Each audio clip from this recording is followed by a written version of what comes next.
Alright, we're back for another Dokkan Battle video, and in today's video we are going to be ranking the top 5 best EZA TURs because, of course, for Golden Week. To say we had some pretty good EZAs would be an understatement. We had Tech Ultimate Gohan and Tech Exchange View.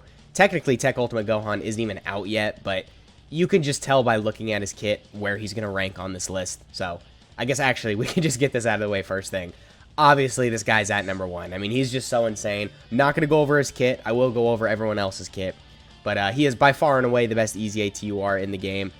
Just look at gameplay of him post EZA for like a minute. Whether it's my showcase I did a couple days ago, whether it's the truth, whatever. Doesn't matter. Look at any showcase of him EZA'd for a minute, and you'll be like, oh, okay, so yeah, he's the best EZA TUR in the game, like without a doubt.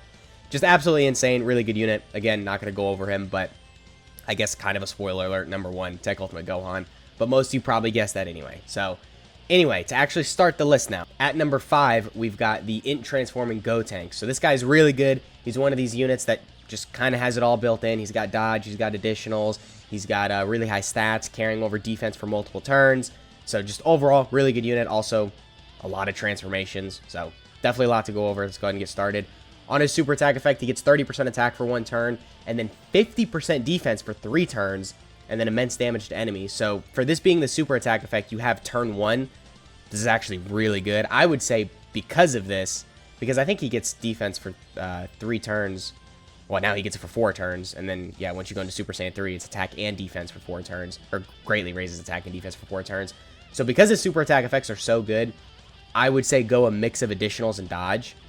There is an argument for full dodge, definitely, but I don't know, man. If you're getting 3 of these in a turn, you're going to see his defense get pretty high for multiple turns, because obviously the defensive buff is for multiple turns. So definitely go a little bit of additionals with him, whether you want to go balance between additionals and dodge, or a lot of dodge, a little bit of additionals, or a lot of additionals, a little bit of dodge, whatever, that's up to you. But I would say at least give him just a few additionals, just because of the good super attack effect.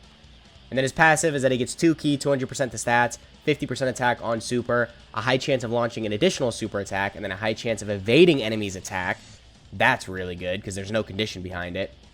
And then he gets another additional chance of evading enemies' attack, plus 10% within the same turn after evading an attack, so he can get up to a 60% chance to dodge. And then 50% defense on super for the first turn from character's entry turn. So, yeah, 60% chance to dodge with his reasonably high defensive stat is going to be pretty good. So overall, for what you're dealing with right off the bat, definitely very good. And then now it starts to get pretty crazy, because now you're starting to get the carried over defense from the base Gotenks, and then obviously his stats just continue to increase. So now instead of greatly raising defense for 3 turns, it's 4 turns. He's got a great chance of stunning the enemy. And then his passive. He gets 2 ki, 250% to stats, an additional 50% attack, and an additional high chance of another 50% attack. Wait, hang on. He gets 50% attack, and then another 50% attack. Okay, sorry. He gets 50% attack, and then has a high chance of getting another 50% attack, and then a medium chance of critting when performing a super. Okay, so that's kind of a mouthful right there. But, yeah, pretty good. I mean, having crits built in as well, obviously is going to contribute to a lot more damage, and considering all the supers this guy's going to be doing, and the attack he's getting on every super, his damage is going to be pretty good, right? And then this guy gets a great chance of launching an additional super attack. Again, built-in additionals contributes to his defense, because not only are you getting more of this, but then also you're doing more damage. And then he's got a high chance of evading enemies' attack, and an additional chance of evading enemies' attack, including super, plus 20% within the same turn after evading an attack. And then a high chance of recovering 30% HP at the start of turn, starting from the 4th turn from the character's entry turn. So, let's just recap a little. HP recovery, 70% chance to dodge at his peak position, I guess. Technically, most of the time it's going to be a 50% chance, but pretty frequently you're going to get the 70% chance to dodge. As long as you dodge that first attack, then bam, you got a 70% chance to dodge for the rest of the turn. And then, you know, additionals, crits, this right here, you got built-in ki as well. Like I said, he's got it all. And it only gets better from here. Then when you go into Super Saiyan 3, now this guy gets 50% attack and defense for 4 turns, 3 ki, 300% to stats, which, I mean, by the way, 300% is pretty knuckin' futz. I mean, that's going to get you very, very far in terms of your stats, so obviously very good there. And then, you know, a casual great chance to dodge just for free, and then another 20% chance to dodge after evading an enemy's attack, and then, you know, a crit for 1 turn. Yeah. Very good. Very, very good. At number 4, we got Super EZA Gotenks.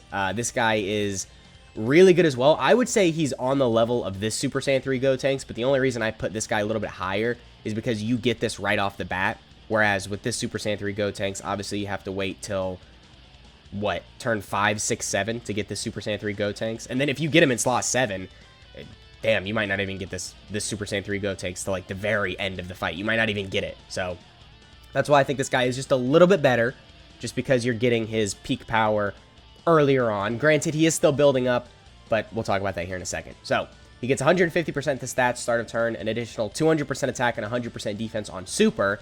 He gives Super class allies 33% defense and Extreme class allies 33% attack for 3 turns from the character's entry turn. So, a support. Yeah, pretty good, right? He's even supporting Extreme class, which you're not really going to be running him with a lot of Extreme class units. I don't know, maybe like, I don't know, a Super 17 on Fuse Fighters. Maybe you'll have him on the team, but he is going to be supporting him, so obviously that's very useful. And then for Super class allies, that's really good because most of the units you're surrounding him with are Super class. So support, really busted. He gets an additional 100% attack when Ki is 11 or less, and then another 50% to stats, up to 150% with every super performed. So you literally only need to do 3 supers, and then he's fully built up. Technically, you could get that, I guess, in like 2 turns, because I don't think this guy has any built-in additionals. But if you get the Hidden Potential System super, and then you get 1 super with him on the next turn after that, bam, you're fully built up. So this is going to be pretty easy to get, and also it's a lot of stats, so it's really useful. And then this guy gets a chance of performing a critical hit, and reduces damage received by 50% within the turn when Ki is 11. So when your Ki is 11, he's got a 50% chance to crit, 50% damage reduction on top of his already good stats and his support. Yeah, I would say that's pretty good.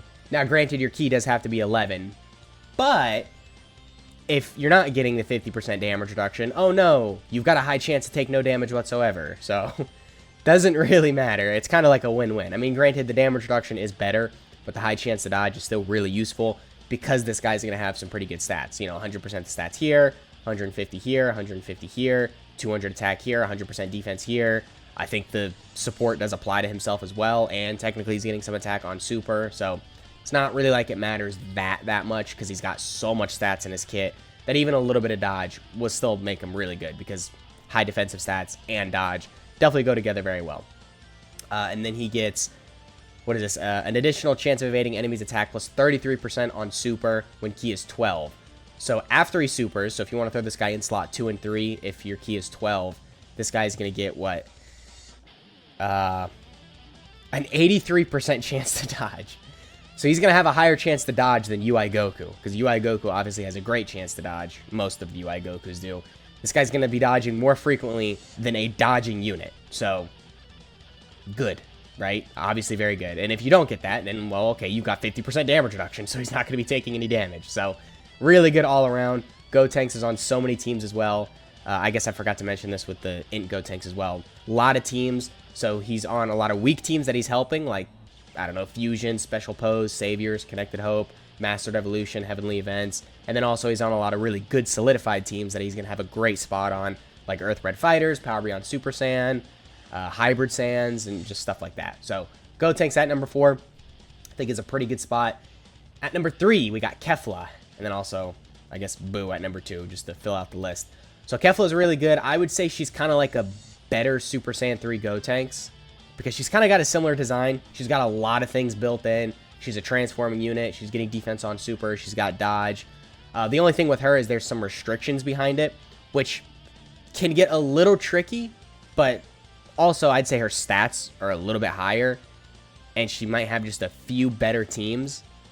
And then also she does have orb changing built into her kit, technically. So, you know, there's a couple downsides to where she's a little bit worse than this Gotenks, but I would say the reasons why she's better than the Gotenks kind of outweigh the reasons why she's worse. So, anyway, just to go ahead and get right into it. Super attack effect in her base form, 50% attack, 30% defense for 1 turn. Immense damage lowers defense. We don't care about that really, but this, really good. Especially with the additionals you're going to be getting with her. So she starts off with 1 Ki, 200% defense, 200% attack. and then an additional 100% defense when performing a super. So in slot 2 and 3, at least in her base form, that's probably going to be her best position, just because then if you get the high chance to dodge, and then also you super with her, with the stats you're getting here, and then also the stats you're getting here, again, that's probably going to be her best position. And then she gets another 150% attack, a high chance to dodge with 3 key spheres. Dude, that's going to be so easy to get. 3 key spheres is, very easy, right? You don't need rainbow orb changers or any orb changers on the team to get 3 key spheres. Most of the time, you're getting that anyway. And then she gets a guaranteed additional super attack with 6 or more key spheres, and then transforms when conditions are met. The conditions are the same as the Go tanks. It's just the next turn you get the next transformation. And then when you do go into to Super Saiyan Kefla, which actually, by the way, really quick, I want to clarify, she is greatly stacking attack. I don't know if I mentioned that. I might have said for 1 turn, but yeah, her damage is going to get really crazy because of that. So very good there as well. All right, Super Saiyan Kefla. Pretty much the same super attack effect. Stacking attack, 30% defense. Her passive now, she gets 2 key and then 250% to stats. Yeah, really good for an easy ATUR. An additional 100% defense on super. Again, her defensive stats going to be so crazy between this, and additionals, and then also more defense here and dodge. So defense, not really an issue with her, I'll say that. So then she also gets 150% attack, high chance to dodge with 2 key spheres. So now it's even easier to get that. I mean, every turn you're basically getting that. And then 50% defense with 4 or more key spheres and a guaranteed additional with 6 or more key spheres. So I'd say these you might not see as often, but yeah, the high chance to dodge you're basically always going to get. And then when you're in Super Saiyan 2, it's just insane now. It's over, right? You won the fight, basically. You're still stacking attack, but you have all the attack stacks from the previous 2 transformations, so your damage is going to be insane. Still 30% defense. They probably could have made this 50% on 1 turn. Not going to lie, I'd say that's one of my main complaints with her, but still really good. And then her passive is that she gets 3 key, 260% to stats, and then an additional 120% to stats on super. High chance to dodge just for free off the bat, no orb restrictions. An additional 160% attack and 60% defense with 2 key spheres. Guaranteed additional super attack with 4 key spheres, and another guaranteed additional super, and a chance of performing a crit, and chance of performing a critical hit, and chance of evading enemies' attack plus 20% with 6 or more key spheres. So you get 6 key spheres with her, which, by the way, sometimes you might not be able to get this, but 6 isn't really that difficult. Like, you're still going to be getting that, I don't know, 40% of the time you're running her. And that's not including when she does change her own key spheres from the active skill, because obviously once you get this off, you're probably going to get 6 key spheres. So in her best position, we're talking, what, a 70% chance to dodge, 20% chance to crit, because I don't believe there's any other crits built in here, but 20% is still nice. Having that little extra in there is always good. She's STR as well, so she's got the base 5 crit. And then this is where it gets crazy. So key here, so she's basically always getting a super. 260% to stats here, 120% to defense here, a high chance to dodge, that's a high chance to take no damage, 160% attack here, 60% defense here, 50% attack here, 30% defense here, just all these buffs, and then on top of the crits, the additionals, and the dodge, very good. Number 3, great spot for her, she's just insane. And then we got Boo, Tech Exchange Boo. Most of you probably know what he does. He just got his details released and just in general, so won't really go into too much detail like I have with the other units, but we'll briefly go over his kit. 50% the attack on super, and then 30% defense on super for 1 turn. Obviously very good. You got some key built in, some nice stats, 40% damage reduction, and then another 30% if there's a Majin Power category ally on the same team, which, by the way, is really easy because most of the time you're running this guy with another Majin Power category ally, as long as you have, a couple of these other options. Like this LR Boo, you got Android 21, the Banner Unit Evil Boo, the AGL LR Super Boo, the Banner Unit Evil 21, and a couple other good boos here and there. Oh yeah, the new Dokkan Fest Boo, obviously him as well. So most of the time, you're going to be getting that 70% damage reduction with 30% defense on super and some reasonably good stats. And then if you get this condition down there, it's just going to make him even better. So really good there. And then Evil Boo. So this is where it starts to get like really crazy. So he can get the 70% damage reduction still. The condition is the same. Higher stats, defense for more turns. So instead of 1 turn, now it's 3 turns. Same with the attack, but that's not as important. And then, just some extra buffs there, which is always a good thing. But then he has a high chance to dodge alongside his 70% damage reduction, defense on super, and all the other stats. So, you know, pretty good there, right? Obviously very good. Between the dodge and the good defensive stats and the damage reduction, this guy's not really going to be taking any damage. So, Evil Boo's really good, and somehow it only gets crazier than that. Once you go into Super Boo, you now get 50% defense for 3 turns, and then 100% defense for 3, or 100% attack for 3 turns, but that's not really as important as the defense. This guy does have built-in additionals as well, so you can get this multiple times, and it's not an additional that has a chance to become a super or anything like that, just straight up guaranteed super. High stats as well, kind of glossed over that, so that's definitely good. Just right off the bat, 50% damage reduction for free. Yeah, so he halves the damage that he's taking just for free. And then another 20% when there's a Majin Power category ally in the same turn. Again, that's going to be pretty common, so most of the time you're going to have 70% damage reduction with this guy. And then every time he gets a Rainbow Key Sphere, he's getting a 25% chance to crit and 50% attack. So run this guy with a Rainbow Orb Changer, and it's kind of over. He's just going to absolutely crush the enemy between his damage and good defensive stats. So, that is the list. These are my top 5 best EZA Wars in the game. Let me know what you are thinking of this list down in the comments and what you would change. It's just my opinion at the end of the day, so if you disagree, completely understandable. I mean, dude, if you really want to say, like, this, I mean, I'm not going to pitch a fit. I definitely think Gotenks is better just because he has a higher roof than most of these guys down here, but, like, I don't know. You could make an argument for that. Same thing with, like, this. I don't know. I'd say these 3 right here are more loose than these 2. These 2 are, like, concrete. Yeah, number 1 and 2, right? But these guys you might be able to change around a little. But, again, just my opinion. So that has been the video. Hope you guys enjoyed. I'll catch you all in the next one.